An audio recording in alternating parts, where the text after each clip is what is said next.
Hey, you magical peeps out in YouTube land. It's Susan, Lynn, Psychic Medium, here with another video. This is going to be a little different. I'm going to be talking about predictions, psychic predictions about politics, and specifically today about Donald Trump.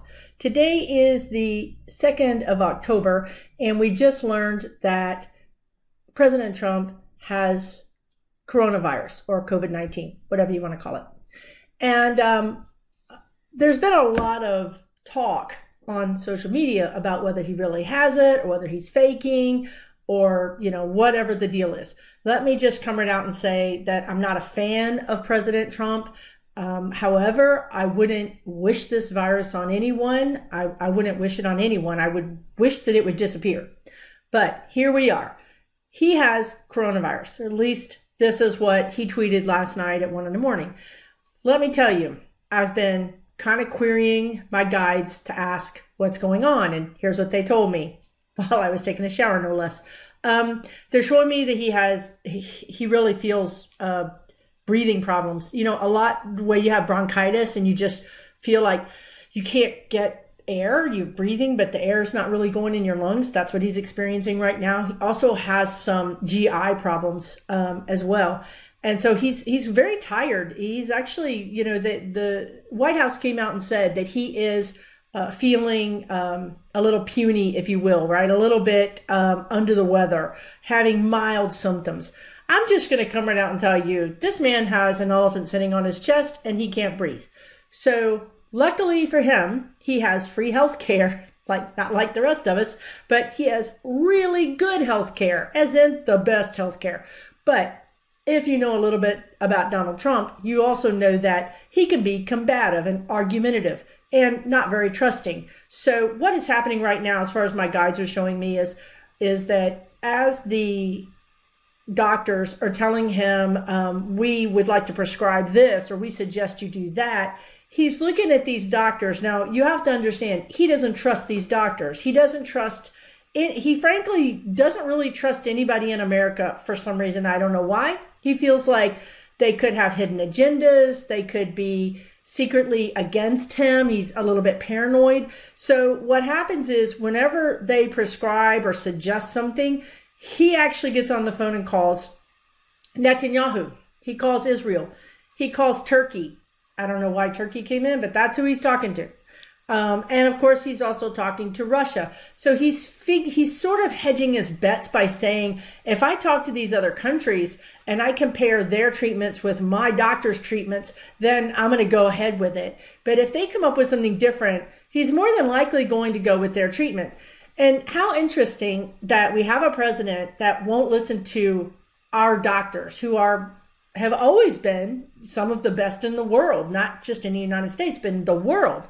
The United States is a world leader, so we surround our president with the best that we have, and if we can't, we get it right. So I think it's very interesting. You'll hear this, that he is combative. He's not following the prescribed care that's coming from our doctors that typically treat our presidents. So that's one thing that's happening.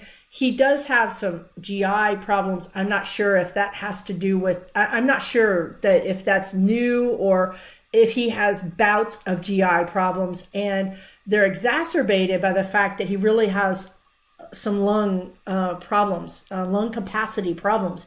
In the sense that when you're coughing, you can have diarrhea, or if you have diarrhea, it exhausts you anyway.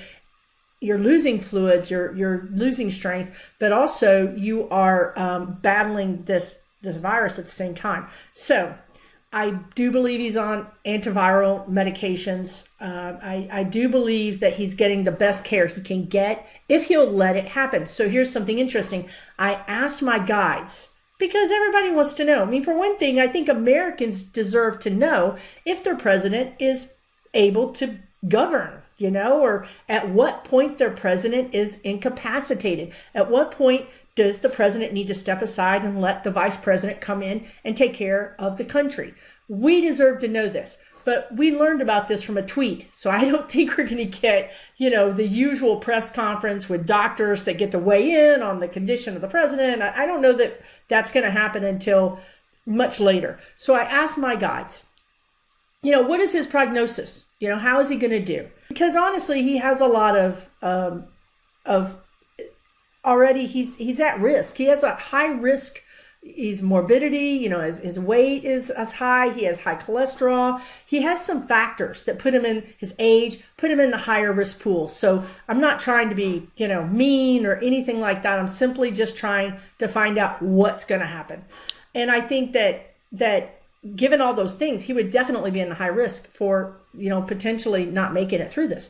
So when I asked them, I got this yes, no kind of energy. And that's interesting in and of itself, because what that means is that he could make it through it. Now I need to talk a little bit more about how he's going to get through it. He can make it through it, but it's really about his own choices at this point. That's where the yes, no comes in.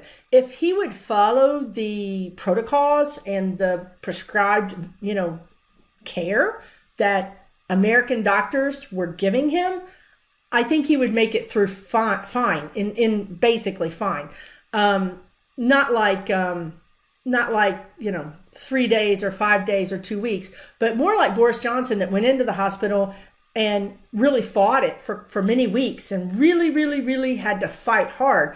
And Boris Johnson's not as old and not as heavy as Trump. So that's what I see, is that really this guy's going to have to fight. I mean, he's got a lot going against him. It's pretty bad in his lungs already. So will he make it? It's up to him. If he decides to do some crazy vaccine or crazy treatment that, is not vetted yet, and forego the treatments from our doctors, it's not going to go well for him.